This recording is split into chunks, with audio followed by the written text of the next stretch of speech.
Well, good Monday afternoon to you. It's Dan. I want to welcome you to my home in the sticks. I hope everybody's having a sure enough good Monday and a good start to a new week. Over here in East Central Mississippi, weather is beautiful. It's about 78 degrees, probably no humidity, and it's windy as heck, and it looks like it wants to rain. But what I want to share with you and y'all today is I want to get involved in a tag. It's a really interesting tag. So give me a second and we finna get our tag on.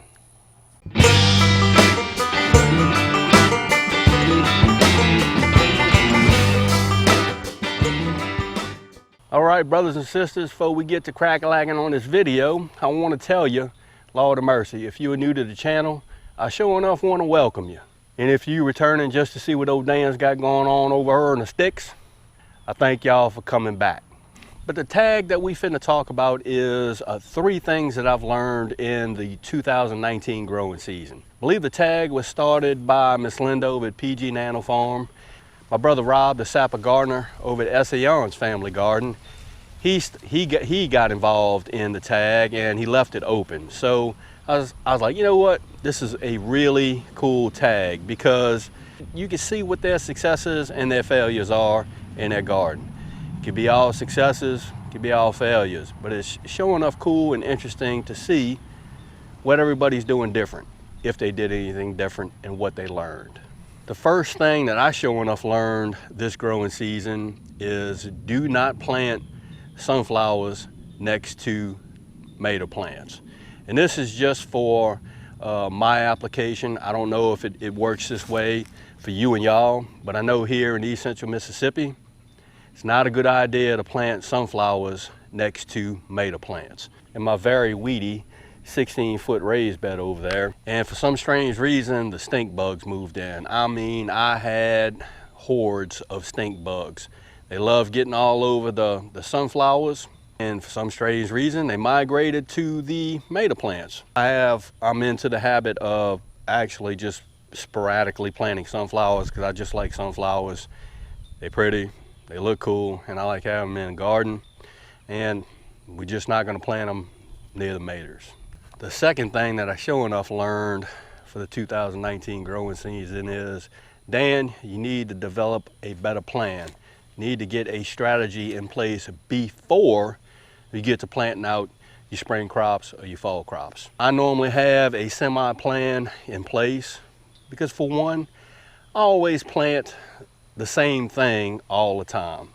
It's just me and Skylar over here, so just plant the things that we know that we're gonna eat all the time and the things that we know that we wanna put up for the winter time. Be it purple hull peas. We know we want to plant purple hull peas because we're gonna put them up in the deep freeze for the winter time. We know we love tomatoes and we know we love cucumbers. I need to develop a better plan, a strategy to move things around. So I'm gonna work on that.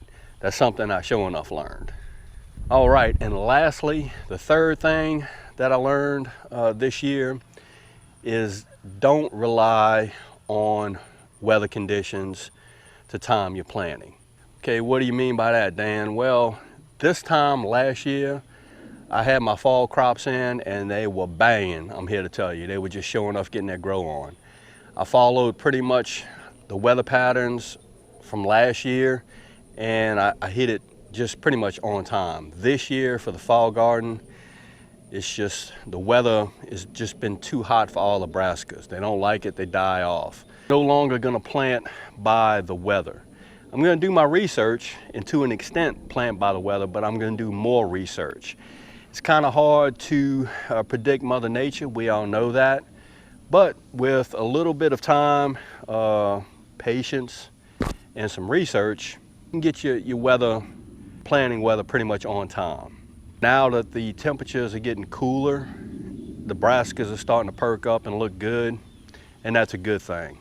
If I'd have went by the weather the last couple of months, everything that I would have planted for the fall crop would have just been dead because of the heat. They suggested, well, they predicted that we were gonna get rain over the whole weekend. Guess what? I didn't get not one single drop. I would normally have plants in the ground knowing that it's gonna rain and I can get those plants settled in with that good water that falls out the sky. But guess what? Not a drop of rain. Showed you what it's looking like, but it's not certain that it's gonna rain over here. It sure enough looks like it wants to rain, but it might not get it. It's just one of those things. I'm just gonna do a bunch of research on the weather, look at the weather patterns, and just plant from there. That's what I'm gonna do. See y'all again. I hope everybody's having a show enough good Monday. I hope y'all have a safe week, and I hope y'all having a safe Monday. If you like this video, go on and give it a thumbs up. They help. If you haven't subscribed to the Home to Sticks channel, Lord of mercy, y'all need to come on over here and give old Dan a look, because I'm always doing stuff. Really? With that being said, you know it's coming. Dan Referee showing enough, always gonna say it. Don't let nobody dull your shine. And I mean nobody. You sure enough get your shine on. Even if, you know, it's not gonna rain and it's just too hot to plant anything. And Dan will see you and y'all in the next video.